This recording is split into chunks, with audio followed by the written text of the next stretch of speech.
આજે તમારી સમક્ષ અમે અનબોક્સ અને રિવ્યુ કરશું TCL સાઉન્ડ બારનો. આ TCL નું સાઉન્ડ બાર છે.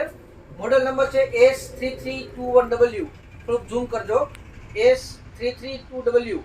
આમાં 200 વોટ PNPO સાઉન્ડ છે, HDMI છે, 6.5 ઊપર છે, બ્લૂટૂથ 2.1 છે અને સાઉન્ડ સ્પેશિયલાઇઝ છે.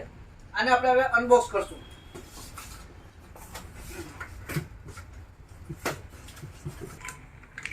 હવે અમે અનબોક્સ કરી રહ્યા છીએ. અને પ્લાસ્ટિક કાઢો.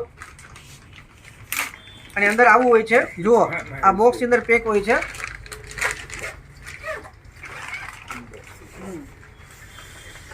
અત્યારે તમને જે બતાવું છું આ TCL નું સાઉન્ડ બાર અમે કનેક્ટ કરીએ છીએ. HDMI આપ્યું છે, USB આપ્યું છે, સાઉન્ડ આઉટ આપ્યું છે. આ સાઉન્ડ બાર જે છે એ વાયર દ્વારા કનેક્ટેડ છે.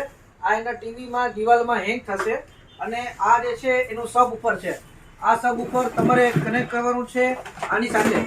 આ રિમોટ આપ્યું છે. આ રિમોટ દ્વારા તમે આને વધઘટ કરી શકો. અને આને અમે કનેક્ટ કરશું અત્યારે આ સાઉન્ડ બાર સાથે. અહીંયા કનેક્ટ કરશું. અહીંયા કનેક્ટ કરશું સાઉન્ડ બાર. હવે આપણે પાવર આપશું. દ્વારિકાનો નાથ મારો રાજા રણ છોડ છે, એણે મને માયા લગાડી. આનો દ્વારિકાનો